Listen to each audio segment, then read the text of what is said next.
My aunt kept telling everyone at family gatherings that my baby wasn't my husband's child as a hilarious joke. She went pale when I made her remember her funny crime. When our daughter Lily was born, she had bright red hair. Neither me nor my husband Daniel have red hair. I'm blonde, he's brunette. But my grandmother had red hair, and Daniel's grandfather did too. The pediatrician said it's completely normal, happens all the time with recessive genes. Everyone understood this except my Aunt Beverly. At Lily's first family gathering when she was 3 weeks old, Beverly took one look at her and said, "Well, we know what happened here," while winking at everyone. I asked what she meant. She laughed and said red hair doesn't come from nowhere. Maybe I had some explaining to do. Daniel's face went tight, but he stayed quiet. My mom told Beverly to stop being ridiculous. Beverly said she was just joking. Couldn't anyone take a joke anymore? But she didn't stop. Every single family event, Beverly would make comments. At my nephew's birthday, she asked Daniel if he wanted a paternity test for Christmas. At Easter, she told my cousin that Lily looked just like the mailman. At the 4th of July barbecue, she asked me in front of 15 relatives if I wanted to confess anything. Each time she'd laugh and say she was kidding. But Daniel stopped coming to family events after the 3rd time. Said he couldn't listen to it anymore. My mother-in-law heard about Beverly's jokes from my cousin. She started asking questions. Was Daniel sure? Had we considered testing? She never said these things to me, only to Daniel. He told me she was concerned about him being naive. His brother started making comments too. Subtle at first, then more direct. Asking Daniel if he noticed Lily didn't have his nose. Pointing out she was tall for her age when both Daniel and I were average height. Daniel started looking at Lily differently. Not with suspicion exactly, but with questions. He'd stare at her features during feeding time. Compare her baby pictures to his. One night I caught him looking up DNA testing websites on his phone. He said he was just curious about ancestry stuff. Beverly thought she was being hilarious. So at Thanksgiving, she brought a 23andMe kit as a gift. Wrapped it in baby paper with a card that said, "For when you're ready for the truth." She announced to the whole table what it was. Said every family needed honesty. Daniel walked out, left me there with our baby and 20 relatives staring at us. I followed him to the car. He was crying.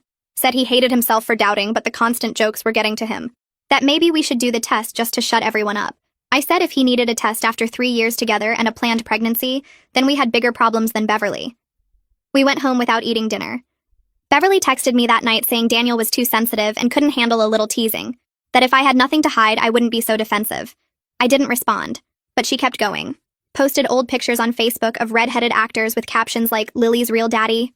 Tagged me in articles about recessive genes with laughing emojis and comments like "Sure, John." Started a group chat with female relatives asking if anyone else thought it was suspicious. My cousin told me Beverly was placing actual bets on when Daniel would leave me. The breaking point came at Lily's first birthday party. We'd only invited close family, made it clear Beverly wasn't welcome. She showed up anyway, brought a gift. When Lily opened it in front of everyone, it was a onesie that said, "Daddy's maybe" on it. The room went silent. Daniel stood up, took Lily, and walked to our bedroom. I heard the door lock. Beverly was laughing, saying we needed to lighten up, that she'd bought it as a gag gift, that everyone was too uptight these days. That's when I lost it. I told her she was a miserable woman who destroyed relationships for entertainment, that her 3 divorces made sense now, that even her own kids didn't talk to her and everyone knew why. She said I was being dramatic over a little joke. I said her joke was destroying my marriage. She said if my marriage was that weak, it deserved to be destroyed. My mom tried to intervene, but I wasn't done. I announced to everyone that Beverly had been spreading rumors for a year, that she'd placed bets on my marriage ending, that she'd made Daniel so paranoid he was looking at DNA tests, that this wasn't humor, it was cruelty. Beverly tried to leave, but I followed her to the door. Told her if she ever contacted us again, ever made another joke, ever mentioned my daughter's hair color, I'd tell everyone about the money she stole from Grandma's estate. Her face went white. Beverly's mouth opened and closed like she was trying to find words, but nothing came out. The living room behind me had gone completely silent. Not even the sound of someone shifting their weight or clearing their throat. I could feel every single relative staring at us, watching this moment play out like they were frozen in place. Beverly's hand gripped the doorframe and her knuckles went white against the wood. She tried to force a laugh, that same high-pitched sound she always made after her jokes, but it came out shaky and wrong. She waved her hand at me like I was being silly, and said something about how I was being so dramatic over nothing. Her voice cracked on the last word, and she took a step backward onto the front porch. I followed her and spoke loud enough that everyone inside could hear me clearly through the open door. I said we could discuss grandmother's missing $15,000 right here in front of everyone if that's what she wanted. I asked if she'd like to explain how grandmother's signature appeared on checks during the last 6 months when she couldn't even hold a pen anymore. Beverly's face went from white to red, and she shook her head fast while backing down the porch steps. She said I was a liar, and I was making things up to hurt her. I took another step forward and told her I had copies of every single forged check locked in my safe. She turned and practically ran to her car, fumbling with her keys and dropping them twice before getting the door open.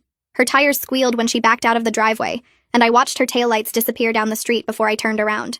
My mother was standing right behind me when I walked back inside. She grabbed my arm and pulled me toward the kitchen while everyone else stood around pretending they weren't staring. Mom's face was tight and her voice came out in a harsh whisper, asking me what I was talking about with estate money. I leaned against the kitchen counter and told her the whole story. 2 years ago, when I was helping clean out grandmother's house, I found a folder of bank statements in her desk. The statements showed checks written in the last 6 months of her life, all made out to Beverly, totaling over $15,000. I'd seen grandmother try to write her name on a birthday card during that time, and she couldn't do it. Her hands shook too much, and the letters came out as scribbles. I told Mom I'd compared the signatures on the checks to grandmother's real signature from before she got sick, and they didn't match. Mom's hand went to her mouth, and she asked why I never said anything. I explained that grandmother had just died and everyone was sad and fighting over money seemed wrong when we'd just buried her. I said I kept the copies just in case but hoped I'd never need them. Mom closed her eyes and took a deep breath before saying she believed me, and she was sorry I'd been carrying that secret alone. When we walked back to the living room, people were already gathering their things and heading for the door. Nobody looked at me directly. They all found reasons to study their phones or check on their kids or remember something they forgot in their car. The whole party cleared out in less than 20 minutes with people making awkward excuses about early mornings and long drives.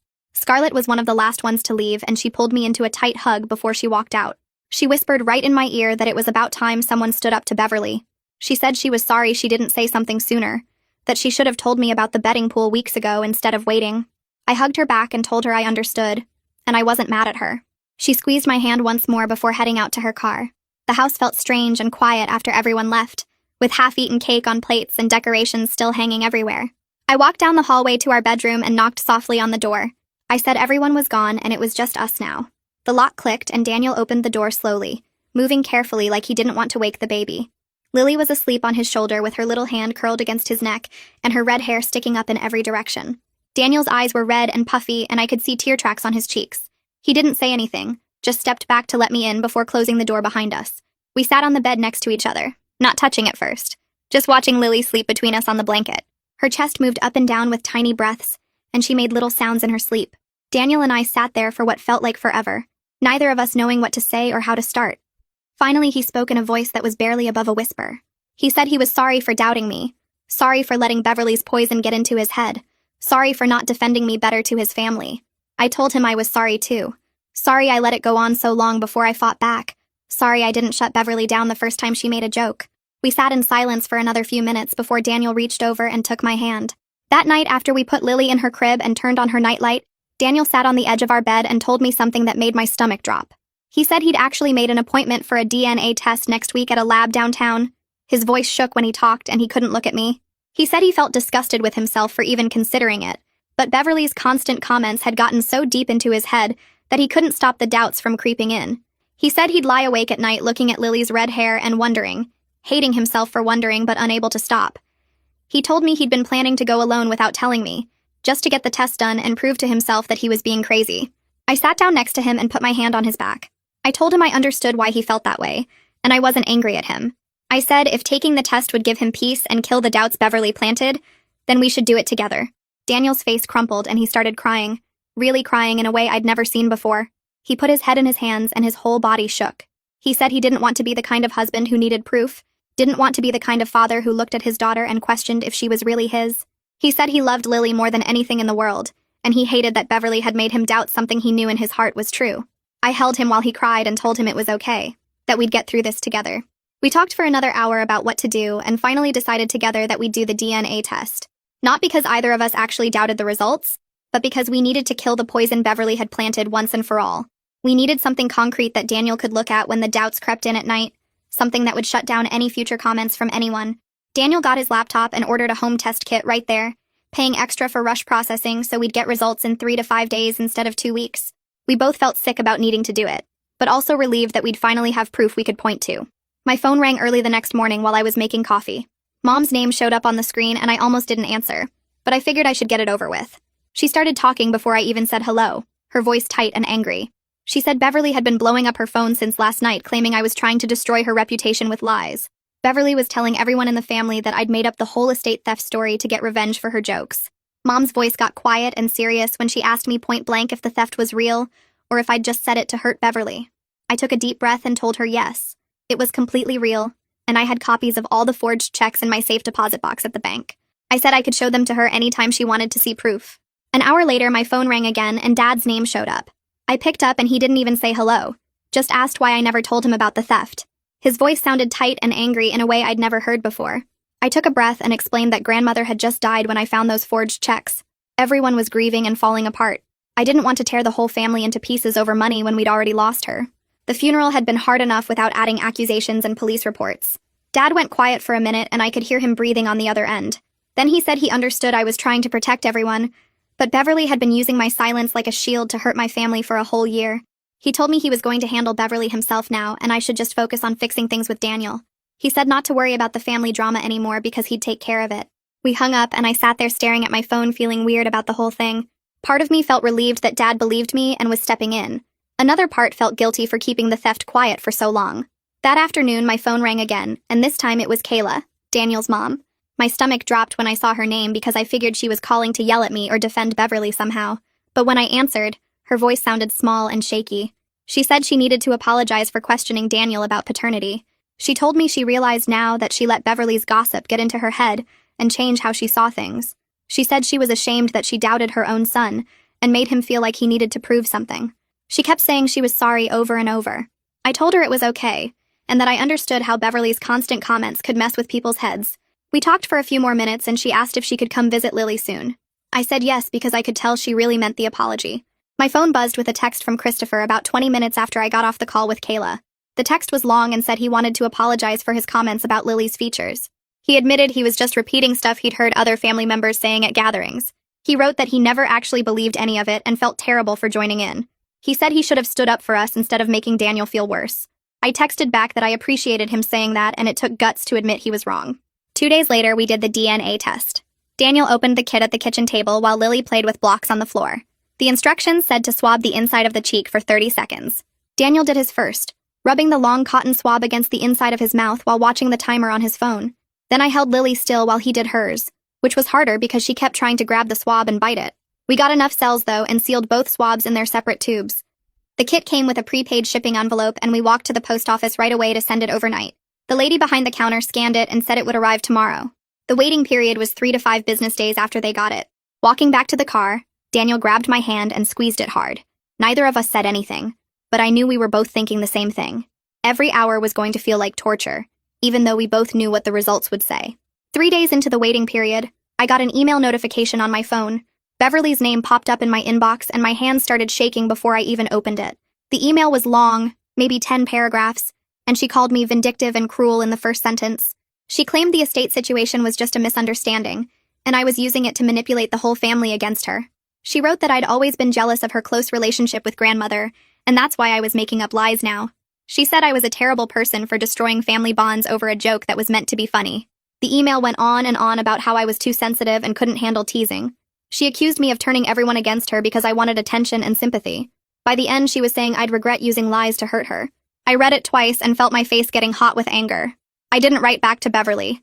Instead, I just hit the forward button and sent the whole email to Dad without adding any comments. He replied in less than 5 minutes. His message said he'd already contacted the estate lawyer that morning, and they were pursuing legal action against Beverly. He wrote that Beverly was no longer welcome at any family gathering he hosted, and he'd made that clear to everyone. He told me to block her number and email so she couldn't contact me anymore. I did exactly that. The next day, Scarlett called while I was folding laundry. She asked how I was holding up after everything that happened at the party. I told her I was okay, just waiting on the DNA results and trying not to think about Beverly. Scarlett got quiet for a second and then said she needed to tell me something. She revealed that Beverly had actually gotten 5 other relatives to put money in the betting pool about my marriage ending. She listed their names, and I felt sick hearing some of them because they were people I thought liked me. Scarlett said she refused to participate when Beverly asked her to join. She told me she'd even argued with Beverly about how wrong it was, but she didn't tell me before because she thought I already had enough stress. I thanked her for telling me now and for not joining in. After we hung up, I sat on the couch for a while just processing the fact that 6 people in my family had been betting on my marriage falling apart. Day 4 of waiting arrived, and I was feeding Lily breakfast in her high chair when Daniel came into the kitchen holding an envelope. His face looked pale and his hands were shaking slightly. He said the results came in the mail. I put down Lily's spoon and watched him open the envelope slowly, like he was scared of what might be inside even though we knew. He pulled out the paper and stared at it for what felt like a full minute without moving. Then he turned it around to show me. The paper had official letterhead at the top and a bunch of technical language I didn't understand. But right in the middle in bold letters it said, 99.9% probability of paternity. Daniel's eyes filled up with tears and so did mine. We just stood there in the kitchen crying while Lily banged her plastic spoon on her tray and babbled at us. Daniel came over and hugged me so hard I could barely breathe. Neither of us said anything for a long time.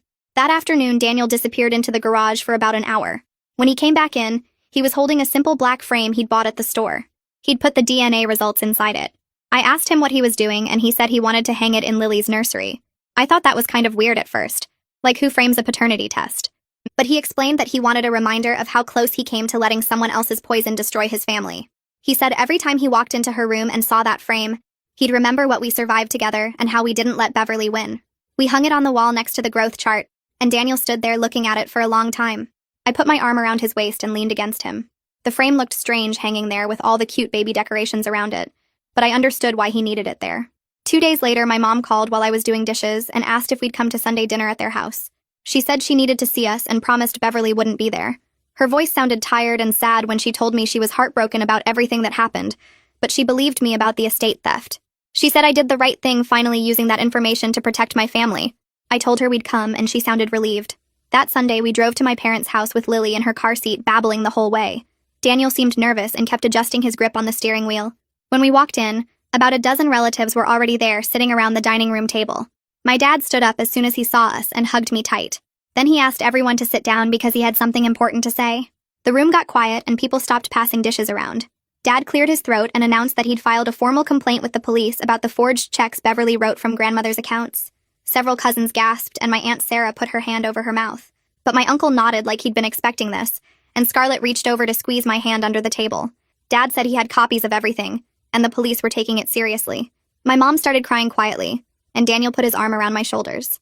The next afternoon, I was folding laundry in the living room when my phone rang from a number I didn't recognize. I answered it and heard a woman crying so hard she could barely talk. She said her name, and I realized it was Beverly's daughter calling me. She begged me to drop the theft charges and said her mother made a mistake but didn't deserve to go to jail. I sat down on the couch because my legs felt shaky. I told her as gently as I could that I wasn't pressing charges. My father was, and it was out of my hands now. She kept crying and said her mom had problems, but she was still her mom. I said I understood that. But Beverly had a whole year to stop attacking my family, and she chose to keep going. Beverly's daughter said I was being cruel and hung up on me. I sat there holding the phone for a while, feeling sick to my stomach even though I knew I'd done nothing wrong.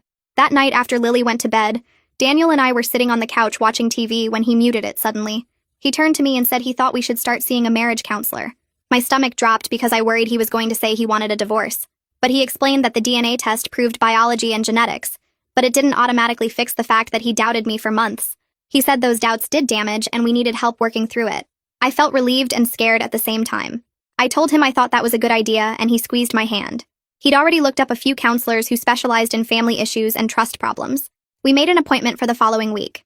The first counseling session felt awkward from the moment we sat down on the therapist's couch.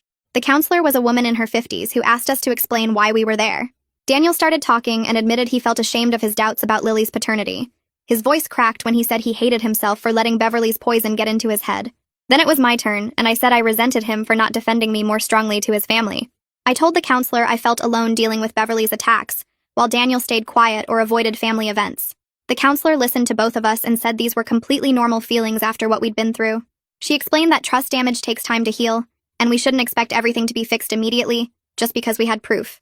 She gave us some exercises to do at home about communicating our feelings without blaming each other. When we left, I felt exhausted, but also a little hopeful. 2 weeks after the birthday party disaster, Daniel got a text from Beverly's husband asking if we could all sit down and have a conversation. Daniel showed me the message and asked what I thought. I said absolutely not, but it was his decision too. Daniel texted back that Beverly wasn't safe for our family right now and we needed space. His hands were shaking while he typed it. Beverly's husband sent back a long message saying Beverly was struggling and felt terrible about everything. Daniel turned his phone off without responding. He told me he was done making excuses for people who hurt us.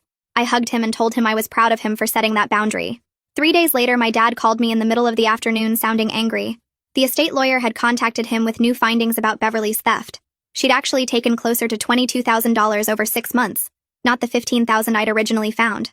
The lawyer showed my dad bank records proving Beverly had been systematically draining grandmother's accounts while claiming to help with her bills. She'd forged grandmother's signature on checks and made electronic transfers to her own account. My dad said he felt sick knowing his own sister had stolen from their dying mother. He told me the police were treating it as a serious felony case now because of the amount. I didn't know what to say, so I just listened while he talked through his anger and sadness. Over the next few days, several relatives who'd been in Beverly's betting pool started sending me awkward apology texts. One cousin said she thought it was just a harmless joke and didn't realize how much damage it was causing. Another aunt texted that she felt terrible and wanted to make it right. I read each message but didn't respond to most of them. I was still too angry that they'd participated in something so cruel. Even if they claimed they thought it was harmless, they'd been betting actual money on my marriage falling apart. Scarlett called to tell me she'd heard two of them were trying to get others to pressure me into accepting their apologies. I told her I'd forgive them when I was ready, and not before. She said that was completely fair, and she'd run interference if anyone bothered me about it. By our fourth counseling session, Daniel and I had made some progress but hit a wall during one discussion. The counselor asked Daniel what was holding him back from fully trusting again. He got quiet for a long time, and then finally admitted he'd been struggling with feeling like a fool. He said everyone must think he's stupid for not seeing through Beverly's lies sooner. The counselor leaned forward and told him that being manipulated by a sustained campaign of lies doesn't make him stupid. She explained that Beverly had been deliberately and systematically working to destroy his confidence over more than a year. She said falling for manipulation makes him human, not foolish, especially when it came from family he was supposed to trust. Daniel started crying and I reached over to hold his hand. That session felt like a real breakthrough because he'd been carrying that shame silently. At the end of that same session, the counselor turned to me and asked if there was anything I felt guilty about. I hesitated because I didn't want to admit it out loud. But finally, I confessed that part of me had enjoyed threatening Beverly with the estate information. I said I felt guilty about using what felt like blackmail tactics, even though she deserved consequences for what she'd done.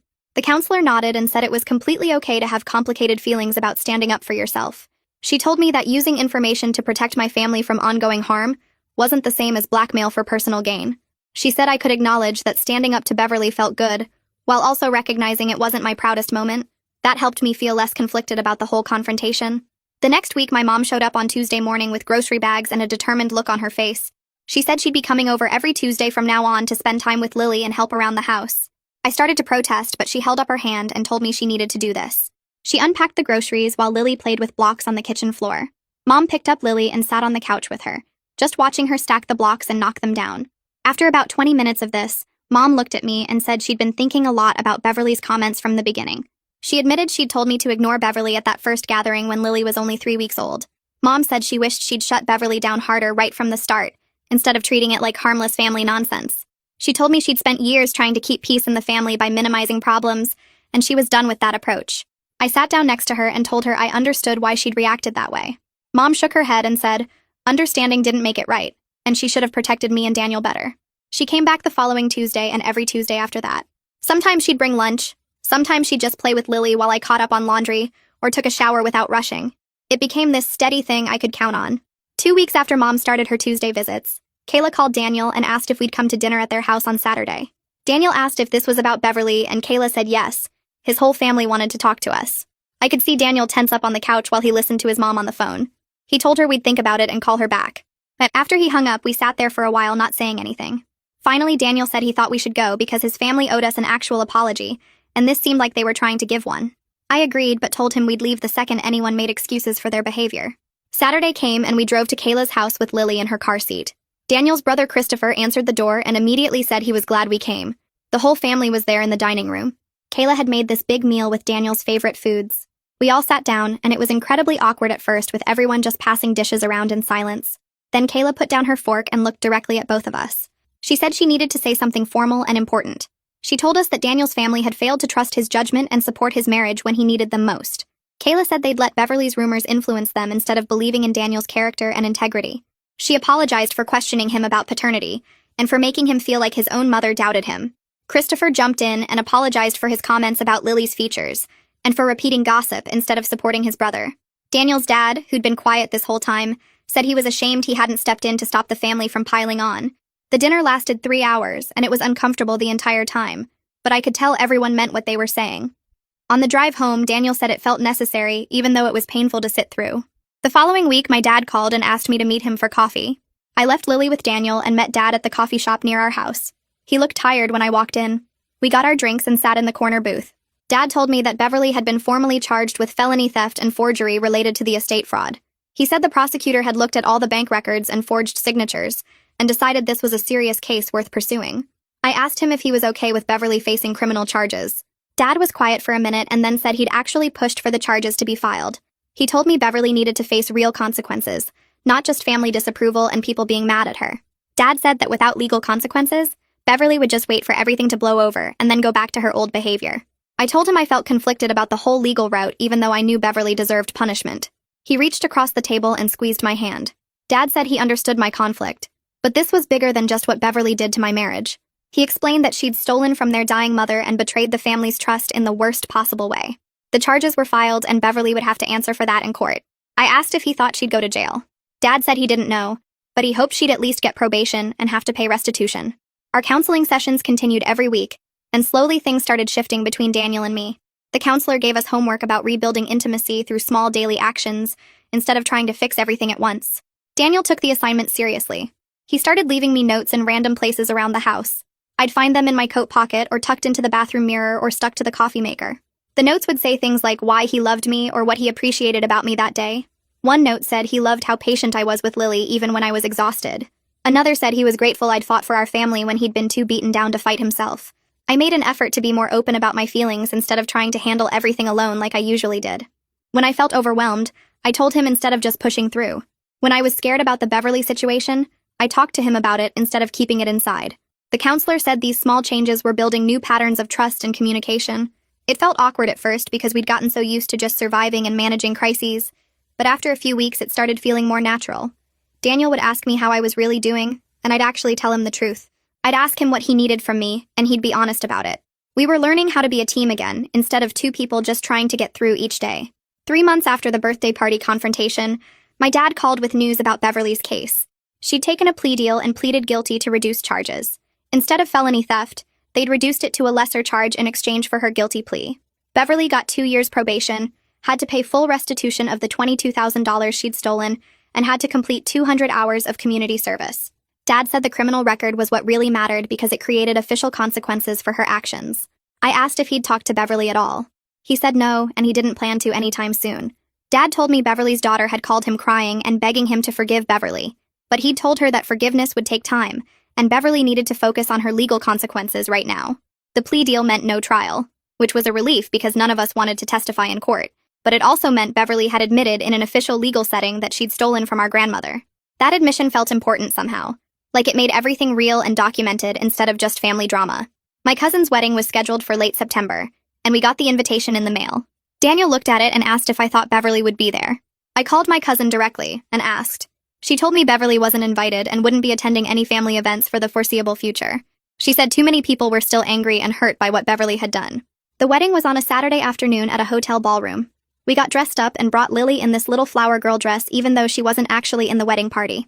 The ceremony was nice and the reception had good food and music. What struck me most was how relaxed everyone seemed. Usually at family gatherings there was this underlying tension, people watching what they said and being careful. But without Beverly there stirring things up and making comments, everyone just enjoyed themselves. Multiple relatives came up to us and said how nice it was to see Daniel at a family event again. One aunt told me she'd forgotten how much fun these gatherings could be without drama. Daniel actually stayed for the entire reception. He danced with me and with Lily. He talked to my cousins and laughed at my uncle's bad jokes. On the drive home, he said that was the first family event in over a year where he didn't spend the whole time wanting to leave early. He said he'd actually enjoyed himself and remembered why he liked my family in the first place. Lily started taking her first real steps a few weeks after the wedding. She'd been cruising along furniture for a while, but one Tuesday when my mom was over, Lily just let go of the coffee table and walked 5 steps to Mom's outstretched arms. Mom started crying and calling for me to come see. Daniel got home from work 20 minutes later and Mom made Lily do it again. Daniel scooped her up and spun her around, completely present in the moment without any shadow of doubt on his face. Over the next few weeks, Lily started saying more words too. She'd been saying mama and dada for months, but now she added more words like ball and dog and juice. Daniel was there for all of it, celebrating every new word and every wobbly step. One night, I was watching him play with Lily on the living room floor, making her giggle by pretending to steal her toy and give it back. His face was completely relaxed and happy. I realized in that moment just how much damage Beverly had actually caused. For months, Daniel had looked at Lily with this tension in his expression, this question mark hanging over everything. Now that was completely gone, and he could just be her dad without any of that poison in his head. The difference was so clear it almost made me cry. My relationship with Scarlett had gotten stronger through all of this. She called me at least once a week just to check in, and we'd started meeting for lunch every other week when our schedules allowed. One afternoon, we met at a sandwich shop near her work. After we ordered, Scarlett told me she'd been doing a lot of thinking about toxic family members in her own life. She said watching what happened with Beverly had made her realize she needed better boundaries with certain relatives. Scarlett admitted she had an uncle who constantly made inappropriate comments at family gatherings, and she'd always just laughed it off to keep the peace. She said she was done with that approach and had actually called her uncle out at a recent family dinner. I asked how that went, and she said it was uncomfortable but necessary. Scarlett told me that seeing me stand up to Beverly had inspired her to stop tolerating bad behavior, just because it came from family. We talked about how hard it is to set boundaries with relatives because there's so much pressure to just get along and not make waves. She said she was grateful our friendship had grown from all this mess, even though she wished it hadn't taken such an awful situation to bring us closer. One Thursday evening, Daniel told me to clear my schedule for the following weekend. He said he'd planned a getaway for just the two of us, and my mom had already agreed to watch Lily. I asked where we were going, but he said it was a surprise. Friday after work, we packed overnight bags and drove 2 hours to a bed and breakfast in the mountains. The place was small and quiet with a view of the valley. Daniel said he'd been planning this for weeks because we needed time to remember who we were as a couple, not just as parents defending their family from attacks. We checked in and went to dinner at a little restaurant in town. It felt strange at first being without Lily, like we'd forgotten how to just be Daniel and me. But by the time dessert came, we were actually relaxing and talking about things that had nothing to do with Beverly or family drama or legal cases. We talked about places we wanted to travel someday, and books we'd been meaning to read. We remembered inside jokes from when we first started dating. That night at the bed and breakfast, we stayed up late just talking in a way we hadn't in years. Saturday morning, we had breakfast on the porch and then went for a hike on one of the trails near the inn. The fall leaves were changing colors and the air was cool and clear. About halfway through the hike, we sat on a bench overlooking the valley. Daniel started talking about his dad and how his father had always avoided conflict no matter what. He said he'd been scared of becoming that kind of person, someone who just stayed quiet while bad things happened around him. Daniel told me he felt like he'd almost become his dad during the whole Beverly situation, just withdrawing and hoping it would go away instead of fighting back. I told him about my own fears of being walked over the way my mom sometimes was in family situations. I admitted I'd always seen my mom as someone who prioritized peace over standing up for herself, and I'd been terrified of becoming that person. We talked about how we both came into this marriage carrying our parents' patterns and fears. Daniel said the counseling had helped him see that he could choose to be different, that he didn't have to repeat his father's mistakes. I said I'd learned I could set boundaries and fight for my family without becoming bitter or cruel like Beverly. We sat on that bench for over an hour having the most honest conversation we'd had in years. Daniel held my hand and told me he was scared sometimes that he'd damaged our marriage too much with his doubts. I told him I was scared too, but I believed we could build something stronger than what we had before. We hiked back to the inn and spent the rest of the day just being together without any agenda or pressure. Sunday morning, we drove home feeling more connected than we had in months. Our counselor smiled when we told her about the weekend trip at our next session. She said we'd done the hard work of not just surviving a crisis, but actually using it to build something stronger than what we had before. Daniel reached over and squeezed my hand during that session, and I felt this sense of relief that we'd actually made it through the worst part. 2 days later, an envelope arrived from a law office I didn't recognize. Inside was a typed letter from Beverly saying she wanted to apologize and asking if she could be part of Lily's life again. The letter was formal and careful, probably written by her lawyer, and it made my stomach turn just seeing her name. Daniel and I brought it to our next counseling appointment and spent the whole hour talking about whether we were ready to even consider letting her back in. The counselor asked us what we needed to feel safe, and neither of us had a good answer, because the truth was Beverly had broken something that couldn't be fixed with a letter. Daniel said he didn't trust her and probably never would, and I agreed. We decided together that we weren't ready for contact with Beverly and we might never be ready, and that was okay. My father called me the following week and asked if I wanted to get coffee. We met at a place near his office, and he looked tired in a way I hadn't seen before. He told me he'd been thinking a lot about his relationship with Beverly and how it was probably damaged beyond repair. I started to say something about how maybe they could work it out eventually, but he stopped me. He said protecting his granddaughter and supporting his daughter mattered more than maintaining family peace at any cost. He said he'd spent too many years making excuses for Beverly's behavior, and he was done with that. I cried a little bit right there in the coffee shop because I'd never heard my dad talk like that before. He hugged me and said he was proud of me for standing up to Beverly, even though it was hard. 4 months after the confrontation at Lily's first birthday, Daniel and I had our final scheduled counseling session. The counselor said we could always come back if we needed to, but we'd developed healthy communication tools and rebuilt our foundation of trust.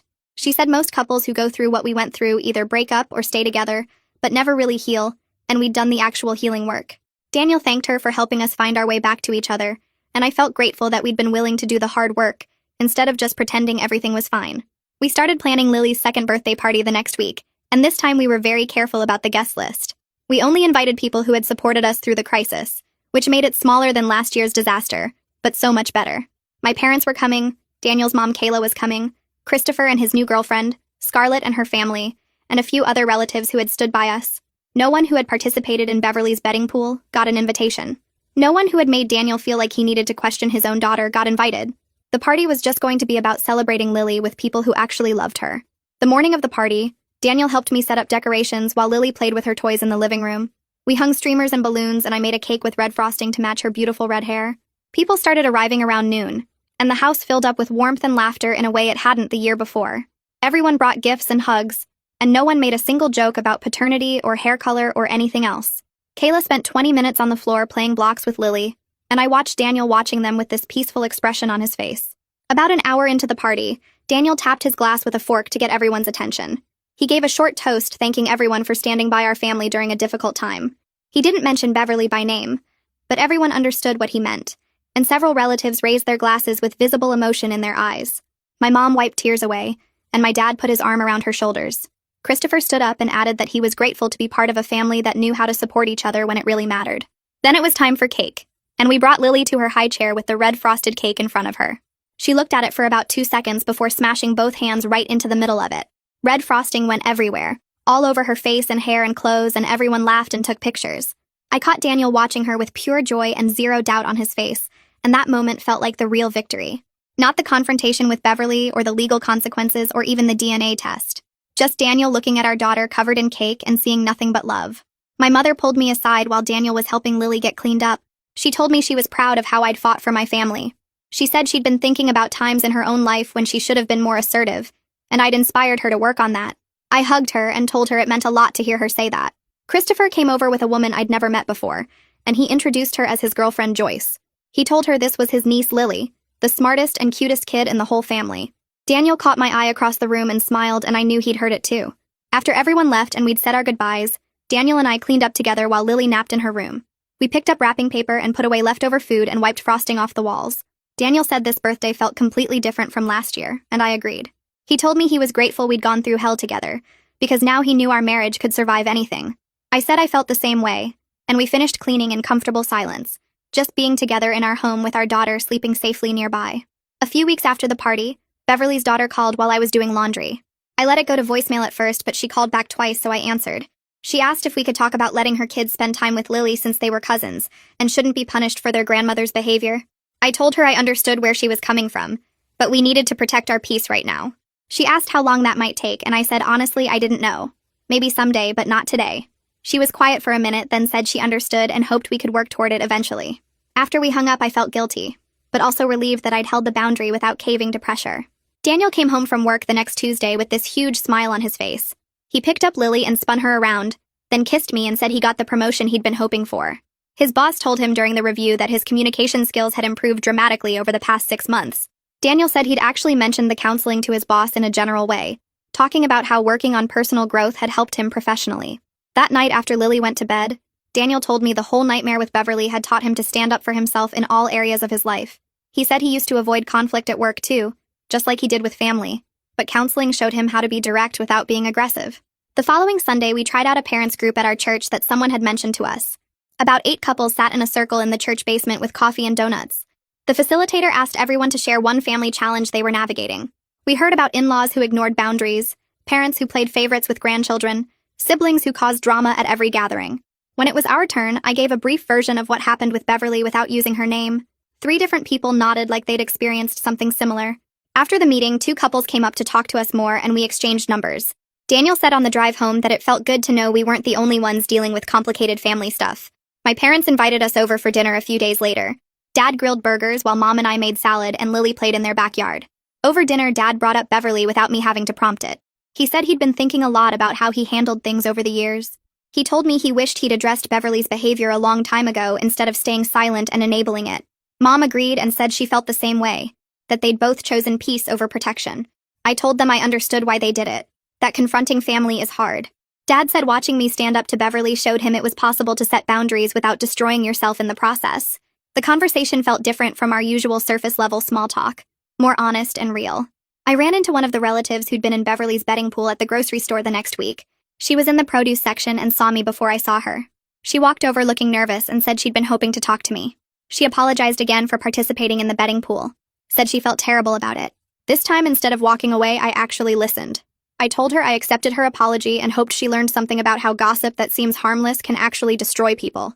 She nodded and said she definitely had, that she'd been thinking about it constantly. We talked for a few more minutes and it wasn't comfortable, but it felt necessary. That evening, Daniel and I were cleaning up after dinner when he brought up the idea of having another baby. I stopped loading the dishwasher and looked at him. He said he'd been thinking about it for a while and felt like we were in a good place now. For the first time since Lily was born, I wasn't immediately worried about what color hair another baby might have or what anyone might say. I told Daniel that and he grinned. He said he hoped they had red hair too, just to make a point. We both laughed and agreed we'd start trying in a few months once we felt completely ready. Christmas came and a card arrived in the mail with Beverly's return address. Daniel brought it in from the mailbox and we both stared at it on the kitchen counter. He asked if I wanted to open it and I said no. We'd talked about this in counseling, about how any contact with Beverly had to be on our terms and timeline, not hers. We weren't ready yet and might never be ready. Daniel put the card in a drawer unopened and we went on with our day. Kayla started coming over every Thursday evening to watch Lily while Daniel and I went to dinner or just took a walk. She'd arrive with little gifts for Lily and spend hours playing with her on the floor. One Thursday, she stayed after we got home and asked to talk to me privately. We sat in the kitchen while Daniel gave Lily a bath. Kayla told me she was ashamed of how she'd acted when Beverly first started spreading rumors. She said she was grateful I was giving her another chance to be part of Lily's life. I told her I appreciated the apology and that watching her with Lily now showed me she'd genuinely changed. Our anniversary fell on a Saturday in January. Daniel had planned a nice dinner at home after Lily went to sleep. He cooked my favorite meal and we ate by candlelight at our dining table. After dessert, he pulled out a small wrapped box. Inside was a necklace with Lily's birthstone hanging from a delicate chain. He said this past year had taught him that I was the strongest person he knew. I told him that standing up to Beverly had been terrifying, but knowing he had my back made it possible. We sat together on the couch afterward, just holding hands and talking about how far we'd come. The next weekend, we drove to the cemetery where my grandmother was buried. It was cold and gray, but not raining. We bundled Lily up in her winter coat and walked across the grass to grandmother's headstone. Daniel held Lily while I told grandmother about her great-granddaughter who had her beautiful red hair. Lily reached out and touched the cold stone with her little hand. Daniel held my other hand the whole time, and I felt like grandmother would be proud of how we'd protected our family. We stayed for a few more minutes, then walked back to the car with Lily between us, each of us holding one of her hands while she tried to jump over puddles. 6 months later, my dad called while I was folding laundry in the living room. He said Beverly was moving to another state to live near her daughter, and he thought it was probably for the best. I asked if he'd talked to her, and he said no. He'd heard it through my uncle. Dad said the family gatherings had been much healthier without her there, and everyone seemed more relaxed. He told me he was proud of how Daniel and I had handled everything, and that standing up to Beverly was the right thing even though it was hard. I thanked him, and we talked for a few more minutes about Lily and work before hanging up. Daniel got home that evening, and I told him about Beverly moving away. He nodded slowly and said good, that maybe now his family could stop walking on eggshells wondering if she'd show up somewhere.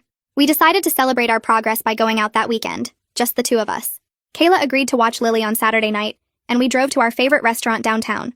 We made a rule before we even sat down that we wouldn't talk about Beverly or any family drama at all. Daniel ordered wine, and we spent the whole dinner laughing about silly things like the weird guy at his office who microwaves fish every day, and the time I accidentally dyed my hair orange in college. He told me about wanting to take Lily camping next summer, and I reminded him about the time he got lost on a marked trail for 3 hours. We held hands across the table, and I felt like we were dating again instead of just surviving together. On the drive home, Daniel said he felt like we'd finally moved past survival mode into actually thriving, and I agreed completely. The next Tuesday, I was making lunch when my phone buzzed with a text from Scarlett. She'd sent a photo of Lily playing with her kids at a family picnic I'd missed because of work. Lily was laughing in the grass with her bright red hair catching the sunlight, and Scarlett's caption said, "Look at this beautiful red-headed angel." I stared at that message for a long time because it was such a simple thing, but it meant everything. A year ago, people were questioning whether Lily was even Daniel's child, and now everyone was celebrating exactly who she was. I saved the photo and showed it to Daniel when he got home. That night after dinner, I rocked Lily in her nursery while she fought sleep like she always did. I watched her red curls stick to her forehead and thought about how this whole nightmare had actually brought Daniel and me closer together. We'd learned to protect our family fiercely and stand up against people who tried to hurt us. We were genuinely happy now in a way that felt solid and real. Our marriage was stronger than it had ever been because we'd been tested and came through it together. Lily was growing up surrounded by people who loved her unconditionally for exactly who she was. I kissed her forehead as her eyes finally closed and realized that sometimes the best outcome isn't perfect justice or fairy tale endings. Sometimes it's just peace and healing and a family that learned to stand together against toxicity.